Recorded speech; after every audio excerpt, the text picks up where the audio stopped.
E aí, meu povo, aqui é Israel Branco, do audiofilico.com. E no vídeo de hoje a gente vai estar falando sobre mais um fone de ouvido. Dessa vez, talvez um dos fones mais importantes da história dos fones de ouvido. E qualquer pessoa que conheça a audiofilia talvez vá concordar comigo, provavelmente, porque é o Sennheiser HD600, né? O Sennheiser HD600, ele talvez seja o fone de ouvido mais famoso da história da Sennheiser, se não for o segundo mais famoso. Talvez o HD414 tenha ficado muito famoso por muitas décadas, né? Mas da década de 90 para cá, o Sennheiser HD600 com certeza é o fone de ouvido da Sennheiser mais famoso e mais respeitado. E a família dele também é muito respeitada, né? Eu não sou muito de fazer muito alarde, mas ele é um fone de referência, assim, não só de som, mas de conforto, de qualidade de construção, de várias outras coisas. Então vamos passar ponto a ponto, que a gente vai entender um pouco melhor sobre isso. O primeiro ponto é o preço. Esse não é um fone acessível, eu não vou passar muito tempo aqui falando sobre preço, mas ele é um fone que custa um certo valor e nunca baixa de preço, na verdade. Isso é uma coisa que aconteceu até no ano passado, que eu achei muito interessante, porque na verdade eu acho que foi ano retrasado que isso aconteceu, que algum fone Sennheiser Momentum, né, o HD1, que agora chama de HD1, era o fone mais caro desses fones, assim, até R$3.000 no site da Sennheiser. E o HD600 vinha logo depois dele. E logo depois de alguns meses, o HD1, né, o Sennheiser Momentum, desvalorizou. E esse, na verdade, valorizou, ficou um pouco mais caro, né? Então, assim, ele é um fone que está sempre valorizado e é um fone que já tem 20 anos de existência. Mais de 20 anos, né? Então, é um fone que realmente vale o preço que cobra por ele, por causa que ele dura muito tempo sem desvalorizar. Com relação ao conforto, esse é um fone, assim, extremamente confortável. Ele tem algumas almofadas no topo dele aqui que distribuem o peso. Existem pessoas que preferem a almofada do HD650, que é a seguinte, que na verdade, em vez de ter 4 pedaços de almofada, são 2 pedaços. Mas eu gosto tanto dessa almofada que eu comprei umas 4 ou 5 assim, de reposição e espalhei em alguns fones que não eram muito confortáveis sobre a cabeça, como o Grado SR80, por exemplo. Então, sobre a cabeça, eu nem sinto essa almofada, para falar a verdade. E a almofada do ouvido, ela é muito bacana porque, assim, esse fone ele faz parte de uma trindade clássica da neutralidade, né? Que é composta por ele, pelo HD700, ou pelo K701 da AKG e pelo DT880 da Bayer Dynamic. E dessa trindade, ele é o único que tem a almofada oval. E a almofada oval, ela é a almofada no formato da nossa orelha, né? Mais ou menos. Então, acaba sendo mais confortável, mais ajustado à nossa cabeça. Mas muita gente reclama dele porque ele aperta bastante. Então, dependendo da sua cabeça, eu tenho um cabeção e eu não acho que ele aperta tanto assim. Mas, de qualquer forma, apertar é uma coisa que com o tempo o fone vai soltando. Então, é uma coisa muito pessoal, mas também é algo que com o tempo pode melhorar. Em termos de isolamento, não tem muito o que falar, é um fone aberto, né? Se você colocá-lo assim, você percebe até que ele é um fone aberto, até você ter ele como exemplo no questão de fones abertos, fones fechados.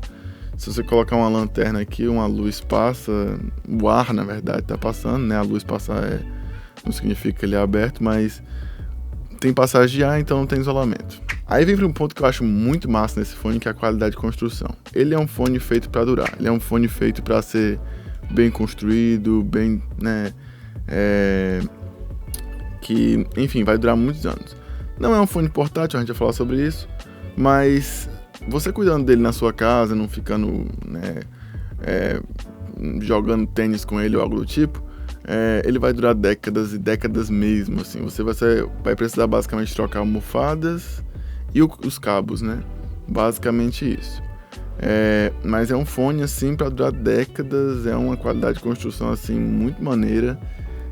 Eu não consigo pensar, na verdade, nenhuma parte desse fone, assim, que eu fale, essa parte, ela vai quebrar com o tempo, assim. Não é o caso. Ele passa uma robustez. E o mais interessante de tudo é que é muito fácil você trocar as partes, trocar as almofadas.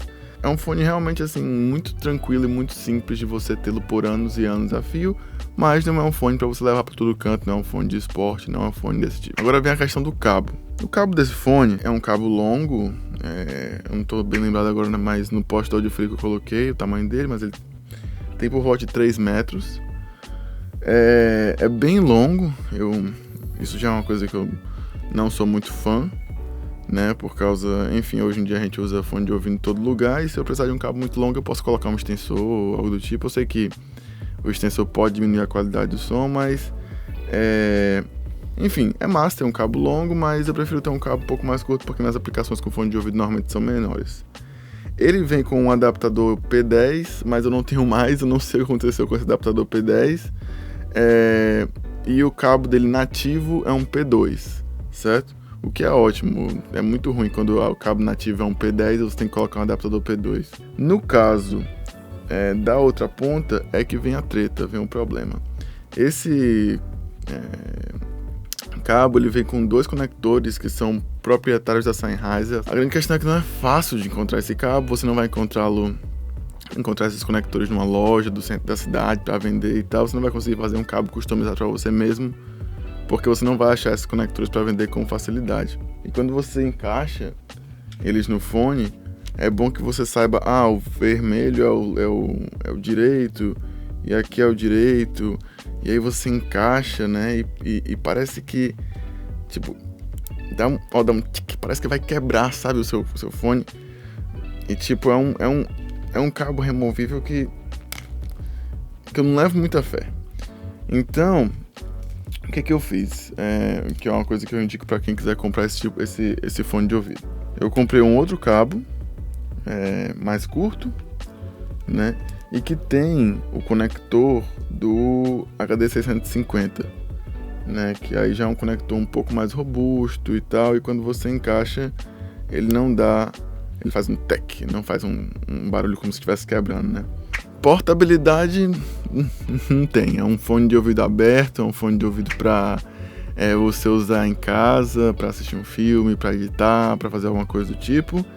É um fone audiófilo, né, para você escutar música também é muito bom. Mas como ele é aberto, você não vai conseguir levá-lo para os cantos. Ele também tem 300 ohms de impedância, o que não quer dizer muito, mas quer dizer sim, porque você precisa de um bom amplificador para você puxá-lo, e puxá-lo com um bom amplificador. Esse é um daqueles fones que você consegue facilmente perceber a diferença entre um bom amplificador e um amplificador não tão bom, mas não é portátil, não é para você levar para nenhum canto, e se você tiver que levar para algum canto, coloque numa case para protegê-lo, apesar de ele ser bem construído, mas ele não é feito para ser portátil. E aí que a gente vem para o nosso último e favorito ponto, que é o som. Bom, tem 3 questões com relação ao som desse fone, que é porque esse fone tem uma coisa muito famosa da Sennheiser, que é o véu, né, que é meio que uma diminuição nos agudos. A segunda questão também que é importante desse fone é porque ele tem um palco sonoro relativamente reduzido. E a terceira questão desse fone é que ele tem uma baixa resolução de graves, assim, que é uma coisa inclusive que melhora com o HD650. Não é que a resolução de graves é baixa, ela é uma resolução de graves muito boa, mas na verdade ela acaba não sendo no nível que você espera no fone desse nível, entendeu? Mas é uma resolução de graves muito boa, só que o grande foco desse fone está nos médios. Então eu vou falar de cada um dos pontos. O véu da Sennheiser é muito bacana, os agudos estão lá. Eu não acredito, não é que os agudos não é um som abafado, é um som bonito.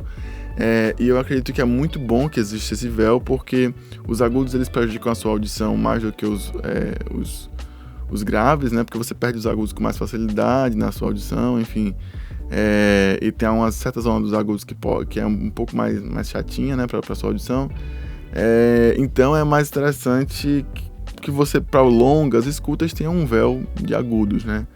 Então, em defesa do véu da Sennheiser, eu digo isso. Apesar de que eu gosto muito dos agudos da AKG ou da Beyerdynamic, mas tem a sua vantagem de ter esse véu nos agudos. Palco sonoro realmente é reduzido e não é algo muito que eu gosto nesse fone, mas também não é um problema tão grande, porque ele meio que coloca tudo na sua cara, assim, e você sente É uma coisa muito interessante porque quando você está escutando uma música, você se sente como se você estivesse perto de quem está cantando a música, sabe? É uma coisa que não é como se você estivesse assistindo um show, é como se você estivesse na frente de um músico e ouvindo ele cantar. É uma sensação bem interessante, assim. E por último, essa questão dos graves, eu acho que você colocando num bom amplificador, esses graves melhoram muito. Muito mesmo, mas muito mesmo. Então, aquilo que eu tava falando do amplificador fazer toda a diferença, faz toda a diferença justamente na reprodução dos graves. No mais, com relação ao som, esse fone é um fone de médios, né? Então, ele é um fone que vai beneficiar muito a voz humana, o violão, o piano. Ele não é um fone de muitos graves, ele não é um fone de muitos agudos, ele não é um fone de grandes palco sonoro e tal, mas eu acho que ele é uma referência justamente porque ele tá nesse meio termo aí, muito saudável, sabe? É um meio termo muito bonito, assim, de som. Até o HD800, HD700, que são modelos mais caros da Sennheiser do que o HD600, não são tão referência quanto o HD600, sabe? Porque parece que todo mundo compara todos os fones que existem com esse fone daqui, né, em termos de preço, em termos de qualidade de construção, em termos de palco sonoro, em termos de resolução de agudos, resolução de graves, de presença dos médios, a resolução dos médios. Parece que é um fone realmente que todo audiófilo tem que ouvir em dado momento da vida dele. E, enfim, é um dos fones mais importantes da história, de fato. Bom, no mais é isso. Se vocês tiverem alguma questão, coloquem nos comentários pra gente conversar um pouco.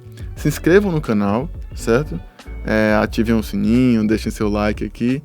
E, no mais, leiam o texto no audiofreak.com, porque lá eu coloquei mais coisas, né, sobre esse fone. E, no mais, obrigado por estar por aqui. Até a próxima, a gente se vê por aí e tchau!